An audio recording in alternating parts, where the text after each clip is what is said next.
Hi. വിശാലിനിയുടെ പുതിയ എപ്പിസോഡിൽ അർജുനോട് സംസാരിക്കുന്ന ശാലിനിയോട് ശാരിക പറയുകയാണ്, എനിക്ക് വേണ്ടി നീ ഇങ്ങനെ ത്യാഗമൊന്നും ചെയ്യേണ്ട കാര്യമില്ല. ശാലിനി ചോദിക്കുകയാണ്, ചെയ്യാതെ പിന്നെ രാജീവ് സാറിന്റെ സ്നേഹം ചേച്ചിക്ക് അങ്ങ് പെട്ടെന്ന് അങ്ങനെ തള്ളിക്കളയാൻ പറ്റുമോ? അഥവാ രാജീവ് സാറിനെ ചേച്ചി വേണ്ടാന്ന് വെച്ചാൽ തന്നെ അത് മറ്റൊരു ത്യാഗമല്ലേ? അതും ഈ കുടുംബത്തിനു വേണ്ടി. പിന്നീട് വേറൊരു വിവാഹത്തിന് സമ്മതം മൂളാൻ പറ്റുമോ ശാരികേച്ചിക്ക്? അതുകൊണ്ട് ഞാനിപ്പോൾ ചെയ്യുന്നത് വലിയ ത്യാഗമാണെന്നുള്ള തോന്നലൊന്നും എനിക്കില്ല. നമ്മൾ 3 മക്കളെയും ഇവിടം വരെ എത്തിക്കാൻ അമ്മ സഹിച്ച ത്യാഗത്തിനപ്പുറം മറ്റൊന്നുമില്ല ഈ ലോകത്ത്. ആ അമ്മയ്ക്ക് മുന്നിൽ ഒരു നിത്യ ദുഃഖമായി മൂത്ത മകൾ നിൽക്കാൻ ഞാൻ ഒരിക്കലും സമ്മതിക്കില്ല. അതാണ് ഞാൻ ഇങ്ങനൊരു തീരുമാനം എടുക്കാൻ കാരണം. അർജുൻ പറയുകയാണ്, ശാലിനി, നിനക്കൊരു വിവാഹമാണ് വേണ്ടതെങ്കിൽ വേറെ നല്ല പയ്യന്മാരെ ഞാൻ കൊണ്ടുവരാം. അയാൾ പറഞ്ഞ പോലത്തെ കെട്ടുകഥകളും നുണക്കഥകളും ഒക്കെ വിശ്വസിക്കാത്ത ആൾക്കാരെ. അത് ശാരദാമ്മ ശരിവയ്ക്കുമ്പോൾ വീണ്ടും അർജുൻ ചോദിക്കുകയാണ്, നമുക്ക് ആ വഴിക്കെങ്ങാനും? അതിന് മറുപടിയായി ശാലിനി പറയുകയാണ്, ഞാൻ വാക്ക് കൊടുത്തുപോയി അർജുനേട്ടാ. ശാരദാമ്മ പറയുകയാണ്, അത് ആരോട് ചോദിച്ചിട്ടാണെന്ന് ചോദിക്കർജുന. അർജുൻ പറയുകയാണ്, ശാലിനിയുടെ തീരുമാനങ്ങളുടെ ഉറപ്പും കരുത്തും എനിക്ക് നന്നായിട്ട് അറിയാം. അതുകൊണ്ട് കൂടുതൽ വിഴുപ്പൊന്നും നമുക്ക് അലക്കണ്ട. എനിക്കൊന്നേ ചോദിക്കാനുള്ളൂ ശാലിനിയോട്. പറയ്, ഇത് അവസാനത്തെ തീരുമാനമാണോ നിന്റേത്? ഉറച്ച മനസ്സോടുകൂടി ശാലിനി പറയുകയാണ്, അതെ, എന്റെ അവസാനത്തെ തീരുമാനം. ഞാൻ ബാലചന്ദ്രനെ വിവാഹം കഴിക്കാം. അർജുൻ പറയുകയാണ്, ശരി, ഓക്കെ, എങ്കിൽ എനിക്കുമൊരു തീരുമാനം നിന്നോട് അറിയിക്കാനുണ്ട്. നിന്നോടും ഈ കുടുംബത്തോടും. ബാലചന്ദ്രനുമായുള്ള നിന്റെ വിവാഹത്തിന് അർജുൻ ശങ്കറിന്റെ സഹായമോ സാന്നിധ്യമോ ഉണ്ടാകില്ല. അതാണ് എന്റെ തീരുമാനം. ശാലിനി പറയുകയാണ്, അർജുനേട്ടന്റെ ഇഷ്ടം, എനിക്കൊന്നും പറയാനില്ല. ഇത് കേട്ട് മോളെ എന്ന് വിളിക്കുമ്പോൾ അർജുൻ ഒന്നും മിണ്ടാതെ ശരിയെന്നും പറഞ്ഞു പോവുകയാണ്. പിറകെ ശാരദാമ്മ മോനെ മോനെ എന്നൊക്കെ വിളിച്ചു പോകുന്നുണ്ട്. പക്ഷെ തിരിഞ്ഞു നിൽക്കാതെ വണ്ടിയെടുത്ത് പോവുകയാണ് അർജുൻ. ദേഷ്യപ്പെട്ട് ശാരദാമ്മ പറയുകയാണ്, പിണക്ക് വിട്ടോടി നീ. എപ്പോഴെങ്കിലും ആശ്രയമായി കൂടെയുള്ളവരെ. ശാലിനി പറയുകയാണ്, എപ്പോഴെങ്കിലും അവരൊക്കെ പിരിഞ്ഞു പോകേണ്ടവരല്ലേ? ഇത് ശാലിനിയുടെ ജീവിതത്തിലെ ഒരു വഴിത്തിരിവാണെന്ന് കരുതിയാൽ മാത്രം മതി. ഇനിയും ശ്രമിക്കരുത് ശാലിനിയുടെ മനസ്സ് മാറ്റാൻ മാത്രം. അത്രയും പറഞ്ഞ് അകത്തേക്ക് കയറി പോവുകയാണ് ശാലിനി. വിഷമിച്ചു തന്നെ നിൽക്കുകയാണ് ശാരദാമ്മയും ശാരികയും ശ്യാമയും ഒക്കെ. പിന്നീട് റോഡരികിൽ സുസ്മിതയെ കാത്തു നിൽക്കുന്ന രാജേശ്വരിയുടെ അടുത്തേക്ക് എത്തിയ സുസ്മിത ചോദിക്കുകയാണ്, എന്താ ചേച്ചി കാണണമെന്ന് പറഞ്ഞത്? അന്ന് അമ്പലത്തിൽ വെച്ച് കണ്ടപ്പോൾ മോൾ എനിക്കൊരു വാക്ക് തന്നിരുന്നു, ശാലിനിയെയും വിഷ്ണുവിനെയും തമ്മിൽ പിരിക്കാനുള്ള യുദ്ധത്തിന് എന്ത് സഹായവും ചെയ്തു തരാമെന്ന്. ആളായോ അർത്ഥമായോ ആയുധമായോ എന്തും. സുസ്മിത പറയുകയാണ്, ആ വാക്കിന് ഇപ്പോഴും ഒരു മാറ്റവും ഇല്ല ചേച്ചി. ചേച്ചി ഒന്ന് പറഞ്ഞാൽ മാത്രം മതി. രാജേശ്വരി പറയുകയാണ്, ആ യുദ്ധത്തിന് എനിക്ക് എന്റെ വഴി, മോൾക്ക് മോളുടെ വഴി. അതായിരുന്നു അന്നത്തെ തീരുമാനം. പക്ഷെ ഇപ്പോൾ 1 ഇഞ്ച് ജയിച്ചു നിൽക്കുന്നത് ഞാനാണ്. അതെങ്ങനെയെന്ന് സുസ്മിത ചോദിക്കുമ്പോൾ രാജേശ്വരി പറയുകയാണ്, ശാലിനിയുടെ വിവാഹം നിശ്ചയിച്ചു. അത് കേട്ട് അതിശയിച്ച് സുസ്മിത ചോദിക്കുകയാണ്, വാട്ട്, വിവാഹം നിശ്ചയിച്ചോ? ആരുമായിട്ട്?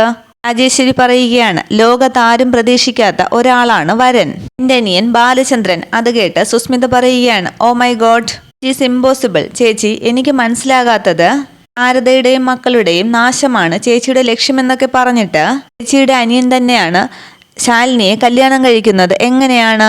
അതും ആ മരം കയറി ശാലിനിയെ വീട്ടിൽ വിളിച്ച് കയറ്റിയിട്ട് ചേച്ചിക്ക് ചേച്ചിയുടെ ലക്ഷ്യം സാധിക്കാൻ പറ്റുമോ? രാജേശ്വരി പറയുകയാണ്, ലക്ഷ്യത്തിലെന്നും ഒരു മാറ്റവും ഇല്ല സുസ്മിതേ. ഇത് വെറും വെടക്കാക്കി തനിക്കാക്കലല്ല, തനിക്കാക്കി വെടക്കാക്കുകയാണ്. അങ്ങനെ ഒരു മറുനാടൻ മരണക്കെണിയാണിത്. യുടെ കണ്ണും കുതിരയുടെ കൊമ്പും കൂടി ചേർന്ന ഒരു ജന്മമാണ് എന്റെ അനിയൻ ബാലചന്ദ്രന്റേത്. ഒരു ചേച്ചി പറയാൻ പാടില്ലെങ്കിലും പറയുകയാണ് ഞാൻ. അവനൊരു പക്കാ ഫ്രോഡാണ്. ഈ കല്യാണത്തോടുകൂടി ശാലിനിയുടെ ജീവിതം തകരും എന്നർത്ഥം. സുസ്മിത പറയുകയാണ്, വെരി ഗുഡ്, അത് കൊള്ളാം. അങ്ങനെ ഒരുത്തൻ തന്നെയാണ് ശാലിനിക്ക് പെർഫെക്റ്റ് മാച്ച്. അപ്പോ എന്താ ചേച്ചിയുടെ അജണ്ട? അത് പറഞ്ഞില്ലല്ലോ. ശാരദയുടെ കുടുംബത്തിൽ ബാലചന്ദ്രൻ മരുമകനായി കയറിപ്പറ്റിയാൽ പിന്നെ എല്ലാം എന്റെ വരുതിയിലാകും. വീടോ ഭൂമിയോ ഹോട്ടലോ അവർക്കുള്ളതെന്തും ചുളുവിൽ സ്വന്തമാക്കിയിട്ട് ആലിനെയും കൂട്ടിക്കെട്ടി പെരുവഴിയിൽ ഇറക്കി വിടും ഞാൻ. ഇത് തന്നെയാണ് എന്റെ ഒരേ ഒരു അജണ്ടയും. ഇതൊക്കെ കേട്ട് സുസ്മിത പറയുകയാണ്, ആഹാ, ബെസ്റ്റ്. ചേച്ചിക്ക് ഞാൻ വിചാരിച്ചതിനേക്കാളും ബുദ്ധിയുണ്ട്. അല്ല, ഇത്രയും ബുദ്ധിയുള്ള ചേച്ചിക്ക് ഇപ്പോൾ എന്തിനാ എന്റെ സഹായം? പറയാം. ശാലിനിയുടെ കല്യാണം കഴിയുക എന്ന് പറഞ്ഞാൽ സുസ്മിതയ്ക്ക് ഞാൻ ചെയ്യുന്ന ഏറ്റവും വലിയൊരു സഹായമായിരിക്കും എന്നറിയാമല്ലോ. അതുകൊണ്ട് തന്നെ ശാലിനിയുടെ കല്യാണം കഴിഞ്ഞു കിട്ടാൻ സഹായിക്കേണ്ടതും സുസ്മിത തന്നെയാണ്. അതിനിപ്പോ ശാലിനിയുടെ കല്യാണത്തിന് എന്താ തടസ്സം? അവൾ അതിന് സമ്മതം മൂളിയിരിക്കുകയല്ലേ. രാജേശ്വരി പറയുകയാണ്, അവൾ സമ്മതമൊക്കെ തന്നു. പക്ഷേ ശാലിനിയുടെയും ബാലചന്ദ്രന്റെയും സമ്മതം മാത്രം പോരല്ലോ നമുക്ക്. സംശയത്തോടുകൂടി സുസ്മിത ചോദിക്കുകയാണ്, പിന്നെ വിഷ്ണുവേട്ടനെയാണോ ഉദ്ദേശിച്ചത്? അതെ, ശാലിനിയുടെ കല്യാണം നടക്കുമ്പോൾ അവൻ കൈയും കെട്ടി നോക്കിയിരിക്കുമെന്ന് തോന്നുന്നുണ്ടോ സുസ്മിതയ്ക്ക്? സുസ്മിത ചോദിക്കുകയാണ്. പക്ഷേ നിശ്ചയം നടത്തുന്ന കാര്യം ഭാമാന്റി പറഞ്ഞപ്പോൾ മറുത്തൊന്നും വിഷ്ണുവേട്ടൻ പറഞ്ഞില്ലല്ലോ. ചിരിച്ചുകൊണ്ട് രാജേശ്വരി പറയുകയാണ്, അത് ശാലിനി അവനെ തള്ളി പറഞ്ഞതുകൊണ്ട് മാത്രമാണ്. കാരണം വിഷ്ണു മുക്കാൽ ചക്രത്തിന്റെ ഒരു ഗുണ്ട മാത്രമാണെന്നാണ് ശാലിനി ഇപ്പോൾ കരുതിയിരിക്കുന്നത്. പക്ഷെ ആ തെറ്റിദ്ധാരണ മാറ്റാൻ അവൻ കിണഞ്ഞ് ശ്രമിക്കുന്നുണ്ടാകും.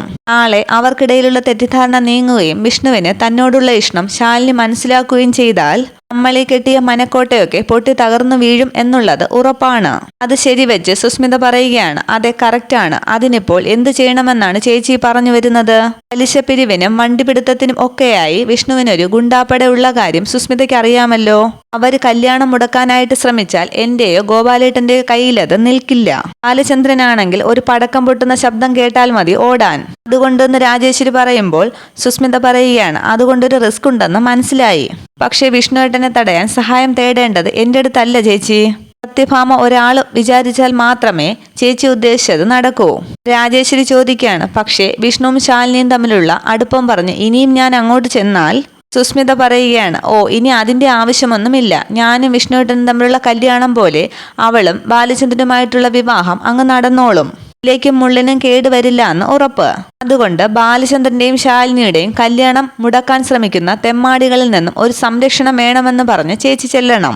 സംഗതി വർക്കൗട്ടാകുമെന്ന് ഉറപ്പാണ്. അത് ശരിവെച്ച് രാജേശ്വരി പറയുകയാണ്, അതെ അപേക്ഷയുമായി ചെല്ലുന്നവരെ ഉപേക്ഷിക്കില്ല സത്യഭാമ.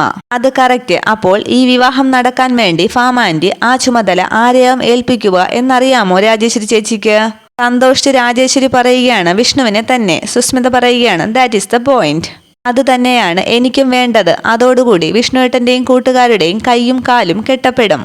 സ്വന്തം ഭാര്യയാകേണ്ടി വരുന്ന പെൺകുട്ടിയുടെ കഴുത്തിൽ മറ്റൊരു പുരുഷൻ താലി കെട്ടുന്നത് വിഷ്ണുവേട്ടന് നോക്കി നിൽക്കേണ്ടി വരും. അതിന് കാവലും സംരക്ഷണവും കൊടുത്തു നിൽക്കും പിന്നെ ഈ വിഷ്ണു. അത് കാണാൻ വേണ്ടി ഞാനും വരും ആ കല്യാണത്തിന്. രാജേശ്വരിയുടെ കൈപിടിച്ച് സുസ്മിത പറയുകയാണ്, താങ്ക് യു വെരി മച്ച് ചേച്ചി. ഇതിനേക്കാൾ വേറൊരു സന്തോഷം എനിക്ക് കിട്ടാനില്ല. ശാലിനി IASന്റെ പെരുമ പറഞ്ഞ് ഒരുപാട് ചവിട്ടി താഴ്ത്തിയതാണ് വിഷ്ണു ഈ സുസ്മിതയെ. അന്നേരം സുസ്മിത അന്ന് സത്യഭാമയുടെ വീട്ടിൽ വെച്ച് ശാലിനി IAS പരീക്ഷ എഴുതാൻ പോകുന്നതിന്റെ കാര്യങ്ങളൊക്കെ സുസ്മിതയോട് പറഞ്ഞ കാര്യങ്ങൾ ആലോചിക്കുകയാണ്. അതേ വിഷ്ണുവിന്റെ സ്വപ്നങ്ങളും ശാലിനിയുടെ IAS മോഹങ്ങളും ഒരുമിച്ച് എരിയുന്ന ചിതയായി മാറും ആ കല്യാണ മണ്ഡപം. അതിന് ദൃക്സാക്ഷിയാകാൻ ഈ സുസ്മിതയും. പിന്നീട് കാണിക്കുന്നത് കുടുംബശ്രീ വീട്ടിൽ ദേഷ്യപ്പെട്ടിരുന്ന മലക്കറി അരിയുന്ന ശാരദാമ്മയാണ്. അന്നേരം ശാരദാമ്മ അന്ന് ബാലചന്ദ്രനോട് ദേഷ്യപ്പെട്ട് സംസാരിച്ച കാര്യങ്ങളൊക്കെ ഓർത്തോർത്ത് ഇരിക്കുകയാണ്. പുറകിൽ നിന്ന് ഇതൊക്കെ കണ്ടുകൊണ്ടിരുന്ന ശാലിനി വിളിക്കുകയാണ്, ഹലോ മാഡം ശാരദാമ്മ. ശാരദാമ്മ മിണ്ടാതെ തന്നെ ഇരിക്കുമ്പോൾ വീണ്ടും ശാരദാമ്മയുടെ അടുത്തേക്ക് ചെന്ന് അമ്മയെന്നൊക്കെ വിളിക്കുകയാണ്. ദേഷ്യപ്പെട്ട് ശാരദാമ്മ ചോദിക്കുകയാണ്, എന്താ നിനക്കിപ്പോൾ വേണ്ടത്? എനിക്കൊന്നും വേണ്ട. എന്താ ഇപ്പോൾ എൻ്റെ പൊന്നമ്മയ്ക്ക് പറ്റിയതെന്ന് മാത്രം പറഞ്ഞാൽ മതി. ഓ എനിക്കൊന്നും പറ്റിയിട്ടില്ല. അല്ലെങ്കിൽ തന്നെ അതൊക്കെ എന്തിനാ നീ അന്വേഷിക്കുന്നത്? നിന്റെയൊക്കെ തോന്നിയാസം ഇവിടെ നടക്കുന്നുണ്ടല്ലോ, അതിൻ്റെ അങ്ങ് സന്തോഷം ആഘോഷിച്ചാൽ മതി. എന്നെ ശല്യം ചെയ്യാൻ ആരും വരണ്ട. അന്നേരം ശാലിനി കളിഭാവത്തിൽ ശാരദാമ്മയുടെ കയ്യിൽ നിന്നും പാത്രവും കത്തിയുമൊക്കെ പിടിച്ചു വാങ്ങുകയാണ്. ഇങ്ങോട്ട് തരാൻ എന്നൊക്കെ പറഞ്ഞ്. നിന്റെയൊക്കെ കളിപ്പിള്ളയല്ലേ ഞാൻ എന്നൊക്കെ വഴക്ക് പറയുന്നുണ്ട് ശാരദാമ്മ. പിന്നീട് ശാലിനി പറയുകയാണ്, അമ്മതേ ഇവിടെ വന്നിരുന്നേ. ശാരദാമ്മ ചോദിക്കുകയാണ്, നീ പറയുന്നതൊക്കെ എന്തിനാ ഞാൻ അനുസരിക്കുന്നത്? ശാലിനി പറയുകയാണ്, സോറി അമ്മയ്ക്കിപ്പോ എന്തിന്റെ അസുഖമാണെന്നാണ് എനിക്ക് ചോദിക്കാനുള്ളത്. അമ്മ എന്താ കുറച്ചു നേരമായിട്ട് മിണ്ടാത്തത്? ഞാൻ മിണ്ടിയിട്ടും പറഞ്ഞിട്ടും ഒക്കെ എന്തിനാണ്? നിന്റെയൊക്കെ തന്നിഷ്ടമല്ലേ ഇവിടെ നടക്കുന്നത്? ഞാനിവിടെ എന്നും ഒരു അധികപ്പറ്റ് മാത്രമാണ്. നിനക്കൊക്കെ സമയാസമയത്ത് വെച്ച് വിളമ്പിയും തുണി അലക്കിയും ഒക്കെ തരുന്ന ഒരു ജോലിക്കാരി മാത്രം. ആ ബാലചന്ദ്രനുമായിട്ടുള്ള കല്യാണത്തിന് ഞാൻ സമ്മതമാണെന്ന് പറഞ്ഞതിനുള്ള റിയാക്ഷനല്ലേ ഇത്? സത്യം പറയട്ടെ, ഇങ്ങനെയുള്ളൊരു മുഖം വീർപ്പിക്കലും ബലം പിടിക്കലും മാത്രമല്ല, ഇതിനേക്കാളും വലിയൊരു ഇടിമിന്നലൊക്കെയാണ് ഞാൻ പ്രതീക്ഷിച്ചത്. വേണമെങ്കിൽ പതിവ് പോലെ ഒരു പെരുമഴയും കൂടി ആകാമായിരുന്നു എന്നൊക്കെയുള്ള ശാലിനിയുടെ കളി പറഞ്ഞുള്ള സംസാരം കേട്ട് ശാരദാമ്മ പറയുകയാണ്, നിർത്തടി, നിനക്കിതൊക്കെ ഒരു തമാശയായിരിക്കാം. അതിന് ശാലിനി മറുപടി പറയുകയാണ്, വെറും തമാശയൊന്നുമല്ല, ഇതൊക്കെ ജീവിതമാണെന്ന് എനിക്ക് നല്ല ബോധ്യമുണ്ട്. ഒരു പക്ഷേ അമ്മയടക്കം മറ്റെല്ലാവരെക്കാളും. കഴുത്തിൽ താലി കയറാൻ പോകുന്നത് എന്റെ കഴുത്തിലല്ലേ? പിന്നെന്തിനാടി ആ വൃത്തികെട്ട ദുഷ്ടനുമായിട്ട് കല്യാണത്തിന് സമ്മതിച്ചത്? നിന്റെ ജീവിതം എവിടെ എത്തി നിൽക്കുമെന്ന് വല്ല ഊഹവുമുണ്ടോ നിനക്ക്? ഉണ്ടെന്ന് ചിരിവരുത്തി ശാലിനി പറയുമ്പോൾ ശാരദാമ്മ പറയുകയാണ്, ഇല്ല, ഒരിക്കലുമില്ല. മറ്റാരോടൊപ്പമാണ് നിന്റെ വിവാഹമെങ്കിലും എനിക്ക് ഇത്രയും സങ്കടം വരില്ലായിരുന്നു. പക്ഷെ അവൻ, ആ സാമദ്രോഹി, പണ്ടേ ശാരദയുടെ മക്കളെ നോട്ടമിട്ടവനായിരുന്നു. ഒരിക്കൽ അവൻ എന്റെ മുഖത്ത് നോക്കി അത് പറയുകയും ചെയ്തതാണ്, വേറെ ആരും കെട്ടാനില്ലെങ്കിൽ ശാരികയെ അവൻ കെട്ടിക്കോളാമെന്ന്. അതിനുള്ള മറുപടി അന്നവന്റെ ചെകിട്ടത്താണ് ഞാൻ കൊടുത്തത്. ശാരദയുടെ മക്കൾ ആരെയും നിനക്ക് കിട്ടാൻ പോകുന്നില്ലെന്നും പറഞ്ഞ്. ദേ അവനെ തന്നെ ഞാനിനി കാല് കഴുകി വീട്ടിലേക്ക് സ്വീകരിക്കണം അല്ലേ? കൊള്ളാം, അതിനേക്കാൾ നല്ലത് ഞാനിവിടത്തെ കിണറ്റിൽ കഴുത്തിൽ കല്ല് കെട്ടി ചാടുന്നതാണ്. ശാലിനി പറയുകയാണ്, അതെ, നമ്മുടെ കിണറ്റിൽ വെള്ളം കുറവാണമ്മേ. അതിൽ ചാടിയാൽ ചാകത്തൊന്നുമില്ല, കാലും കൈയും ഒടിഞ്ഞ് കിടക്കത്തേയുള്ളൂ. അത് കേട്ട് ശാലിനിയെന്ന് ശാരദാമ്മ വിളിക്കുമ്പോൾ ശാരദാമ്മയെ പിടിച്ച് മുറ്റത്തേക്ക് കൊണ്ടുപോയി ശാലിനി പറയുകയാണ്, ഇങ്ങോട്ട് വന്നേ, ഞാൻ പറയട്ടെ. ശാരദാമ്മയെ പിടിച്ചിരുത്തിയ ശേഷം ശാലിനി പറയുകയാണ്, അവിടെ ഇരിക്കെ, ഞാൻ പറയട്ടെ. എന്റെ മുൻപിൽ ബാലചന്ദ്രൻ എന്നൊന്നും ഇല്ലമ്മേ. അയാളുടെ സൗന്ദര്യമോ പണമോ ഒന്നും കണ്ടിട്ടല്ല. വാസ്തവത്തിൽ എന്റെ മുന്നിൽ ഇപ്പോൾ ശാരികേച്ചി മാത്രമേ ഉള്ളൂ. ആ പാവം അതിന്റെ കുഞ്ഞു സ്വപ്നങ്ങൾ. രാജീവ് സാറുമായിട്ട് തന്നെ ശാരികേച്ചിയുടെ കല്യാണം നടക്കണം. അതിനു മുൻപേ എന്റെ കല്യാണം നടക്കണമെന്നാണല്ലോ സാറിന്റെ അമ്മയുടെ പിടിവാശി. അപ്പോൾ നമുക്കത് ചെയ്യേണ്ടി വരും. ശാരദാമ്മ പറയുകയാണ്, അതൊക്കെ ശരി, ആയിക്കോട്ടെ. പക്ഷേ ഈ ബാലചന്ദ്രൻ എന്തിനാ? അയ്യോ എന്റെ അമ്മേ, മറ്റാരെങ്കിലുമായിട്ട് എന്റെ വിവാഹം നടക്കുന്നുവെന്ന് തോന്നുന്നുണ്ടോ അമ്മയ്ക്ക്? ശാരികേച്ചിയുടെ നിശ്ചയ ചടങ്ങിൽ വെച്ച് തന്നെ അമ്മയുടെ ഈ മകൾക്ക് നല്ല സൽപ്പേര് കിട്ടിയിട്ടുണ്ട്. എസ്റ്റേറ്റ് മാനേജർ പറഞ്ഞതിനേക്കാളും സങ്കല്പിച്ചു കൂട്ടിയിട്ടുണ്ടാകും നമ്മുടെ ഈ നാട്ടുകാര്. ആണന്റെ പാട്ട് പോലെ അതങ്ങനെ പലയിടത്തും അങ്ങ് പരക്കും. അല്ലെങ്കിൽ തന്നെ ആ മാനേജർ തന്നെ ഓരോ കല്യാണവും അങ്ങ് മുടക്കും. അമേരിക്കക്കാരന്റെ കാര്യം അമ്മ കണ്ടതല്ലേ, അവര് പോയ വഴിക്കൊരു പുല്ലുപോലും മുളച്ചിട്ടില്ല. ഇനിയിപ്പോ അതൊന്നുമല്ല, ഇതൊന്നും അറിയാതെ ഒരാൾ വന്നെന്നെ കല്യാണം കഴിക്കുകയാണെന്നിരിക്കട്ടെ. അയാൾ എന്നെങ്കിലും ഇതൊന്നും അറിയില്ലെന്നാണോ അമ്മയുടെ വിചാരം? ഇപ്പോ എന്താകും എന്റെ ഗതി? താലി പൊട്ടിച്ച് നിസ്സഹായയായി ഇവിടെ വന്ന് നിൽക്കണോ അമ്മയുടെ മോള്? നിൽക്കണോന്ന് വീണ്ടും ചോദിക്കുകയാണ് ശാലിനി. ഈ ഹോട്ടലും ചുറ്റുവട്ടവും ഒക്കെ ആയിട്ട് അമ്മയെ പോലെ വട്ടക്കൊട്ടയിൽ വെള്ളം കോരുന്ന മറ്റൊരു ശാരദയാകണോ ഞാൻ?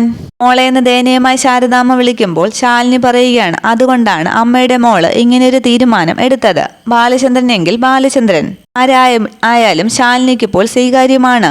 പക്ഷെ മോളേന്ന് ശാരദാമ്മ പറയാൻ തുടങ്ങുമ്പോൾ ശാലിനി പറയുകയാണ്, അമ്മ ഇനിയൊന്നും പറയരുത്, ഇതെന്റെ തീരുമാനമാണ്. ഇതേ ഇനി നടക്കൂ. പിന്നെ ഇതിന്റെ പേരിൽ വീട് വിട്ടിറങ്ങി പോവുക, അല്ലെങ്കിൽ ഒരു ആത്മഹത്യാ ശ്രമം, അല്ലെങ്കിൽ ഒന്നുമല്ല മക്കളെ തോൽപ്പിക്കാൻ ഏതെങ്കിലും ഒരു ആശ്രമത്തിൽ പോയി തങ്ങുക, ഇങ്ങനെയുള്ള കടുങ്കൈകളെ പറ്റിയൊന്നും അമ്മ ഇനി ആലോചിക്കണ്ട. ഇത് ഞാൻ ഈ കുടുംബത്തിന് വേണ്ടി എടുത്ത തീരുമാനമാണ്. അമ്മ ഇനി എന്നെ തോൽപ്പിക്കാൻ ശ്രമിച്ചാൽ തോറ്റുപോകുന്നത് നമ്മുടെ ഈ കുടുംബം മൊത്തത്തിലാണ്. അതൊന്ന് ഓർമ്മിച്ചാൽ നന്നായിരിക്കും പ്ലീസ് എന്ന് കണ്ണു നിറഞ്ഞ ശാരദാമ്മയുടെ കൈപിടിച്ച് പറയുകയാണ് ശാലിനി. പിന്നീട് സത്യഭാമയുടെ വീട്ടിൽ പൊന്നി പ്രീതിക്ക് ഗുളിക കൊണ്ട് കൊടുക്കുമ്പോൾ പ്രീതി ചോദിക്കുകയാണ്, എന്തിനാ ഇപ്പോ ഗുളികയൊക്കെ? പൊന്നി പറയുകയാണ്, സാറ് പറഞ്ഞിട്ട് വാങ്ങിച്ച ടാബ്ലറ്റ് ആണ് കുഞ്ഞെ, ഗർഭിണിയായിരിക്കുമ്പോൾ കഴിക്കാനുള്ളതാണ്. പ്രീതി പറയുകയാണ്, പൊന്നി അമ്മ ഇക്കാര്യം അറിയാതെ നോക്കണം, ഞാൻ പ്രത്യേകിച്ച് പറയണമോ? പൊന്നി പറയുകയാണ്, അതൊക്കെ എനിക്കറിയാം, കാര്യങ്ങളെല്ലാം എനിക്കറിയാമല്ലോ. അന്നേരം പെട്ടെന്ന് റൂമിലേക്ക് പ്രീതിന്ന് വിളിച്ചുകൊണ്ട് വരുന്ന സത്യഭാമയെ കണ്ട് ഒന്ന് അമ്പരക്കുകയാണ് പൊന്നിയും പ്രീതിയും. നീ ഇപ്പൊ എന്താ എപ്പോഴും ഇങ്ങനെ മുറിയടച്ചിരിക്കുന്നത്? നിന്നെ പുറത്തേക്കെങ്ങും കാണാനില്ലല്ലോ. അത് അമ്മയെന്ന് പറഞ്ഞ് ബാക്കി പറയാൻ തുടങ്ങുമ്പോഴേക്കും പെട്ടെന്ന് കട്ടിലേക്ക് തലകറങ്ങി വീഴുകയാണ് പ്രീതി.